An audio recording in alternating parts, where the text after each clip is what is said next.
ruhonge njera guku bururi-ini nirurikitie gucakaya kuongerereka kwa namba ya andu aria makoragwo na ciiga cierĩ cia Uciari.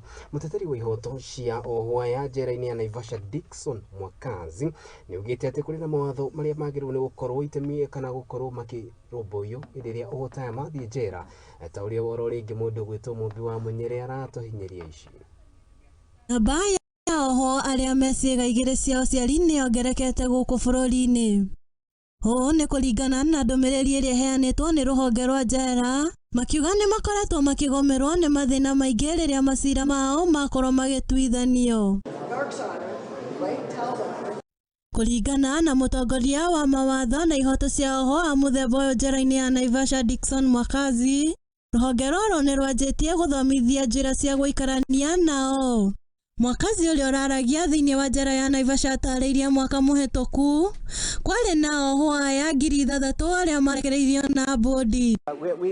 This is a new phenomenon, but we are, in terms of, we are supposed to observe human rights, and we are committed to observation of human rights. So the intersex people are also human beings, and when they come, we make sure we observe their human rights.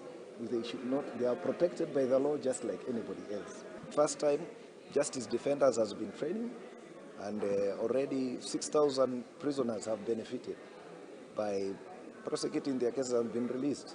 6,000 prisoners have been released because they have prosecuted their cases, and in the process, some of them have been released from remand. Mũtongoria wa gũtetera ihoto cia Ohwo aya gũkũ bũrũri-inĩ macira augite maratuithanio wĩra na njĩra itiganĩte gũkũ bũrũri-inĩ nĩguo gũkinyanĩria mũbango ũyũ. The lack of legal representation has played a part in the numbers within the prisons, especially when you look at our prisons.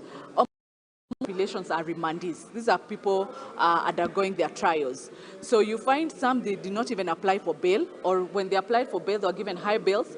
They do not know the process of reapplying for a bail to be reduced. Others could be out of prison, but the process, they are not able to advocate for themselves to do their cases out of court. So if people had access to legal services, I believe the numbers in prison will be quite low. Ine wake mũcirithania mũhurũku wĩra kuma bũrũri wa US and Williams nĩ agathĩrĩirie mũbango ũyũ na kuga nĩ ũteithio kũrĩ Ohwo aya arĩa matangĩhota kũrĩha bodi cia mbeca nyingĩ.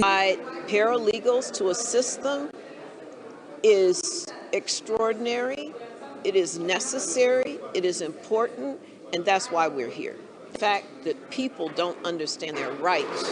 So many people get hurt, so many people end up in jail, so many people lose their houses, so many people end up with problems because they don't know their basic legal rights. Handũ-inĩ ha Mũthingi TV, njĩtagwo Mũmbi wa Munyere.